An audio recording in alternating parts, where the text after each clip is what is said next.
এই গাইস, আমি Swarnank and welcome to the new episode of my channel. তো এই ভিডিওতে কিছু আপডেট নিয়ে কথা বলবো। তো প্রথম আপডেট হচ্ছে অক্ষয় কুমারের আবার একটা নতুন সিনেমা আসছে স্কাই ফোর্সের পরে। তো সিনেমাটা এপ্রিল মাসে মুক্তি পাবে, এপ্রিল মাসে 18 তারিখে। এবং এই সিনেমাটার নাম হচ্ছে কেসারি। সিনেমাটার সিকুয়েল কেসারি চ্যাপ্টার 2, এবং এটা অন্য একটা গল্প নিয়ে হচ্ছে। ওই গল্পটার অংশ নয়, কারণ ওই গল্পটা ওখানে শেষ হয়ে গেছিলো। এই সিনেমাটার টিজার আসছে হচ্ছে 24 তারিখে, মানে কালকে।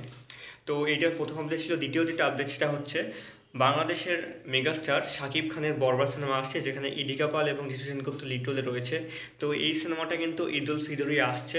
দেখা যাক কেমন হয় সিনেমাটা। ইতিমধ্যে বিভিন্ন রকম প্রোমো এবং গান মুক্তি পেয়েছে, যেগুলো খুব ব্লকবাস্টার রেসপন্স। এবং বাংলাদেশে কিন্তু এই হিরোর যে একটা বড় সড়ো ফ্যান বেস রয়েছে, তার থেকে বড় ফ্যান বেস আর কারণ নেই। রিডিসিটি এন্টারটেনমেন্ট এবং রিয়েল এনার্জি প্রোডাকশন এই সিনেমাটাকে প্রডিউস করেছে। দেখা যাক কেমন হয়। এবং এই সিনেমাটার কিন্তু বেশিরভাগ কাজ আমাদের ভারতের মুম্বাইতে হয়েছে। এটা দ্বিতীয় আপডেট ছিল। থার্ড এবং লাস্ট আপডেট হচ্ছে সৃজিত মুখার্জির নতুন সিনেমা আসছে 11 এপ্রিল, যেটার নাম হচ্ছে কিল বিল সোসাইটি। সেই সিনেমাটা লিড রোলে রয়েছে হচ্ছে পরমব্রত চ্যাটার্জি এবং কৌশানী মুখার্জি এবং সন্দীপ্তা সেন, এবং এর সাথে রয়েছে বিশ্বনাথ বসু এবং অনিন্দ্য চ্যাটার্জি এবং অর্জিতা মুখোপাধ্যায় সহ আরও অনেকে। দেখা যাক সিনেমাটা কেমন হয়।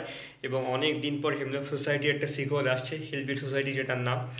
তো সৃজিত মুখার্জি কিন্তু পরপর অনেক কাজ করছেন, কিছু ভালো হচ্ছে কিছু ভালো হচ্ছে না। দেখা যাক এই কাজটা এবার কেমন হয়। তো এই ছিল আজকের আপডেট। কেমন লাগলো অবশ্যই কমেন্ট করে জানিও। ভালো লেগে থাকলে চ্যানেলটিকে সাবস্ক্রাইব করে দিও।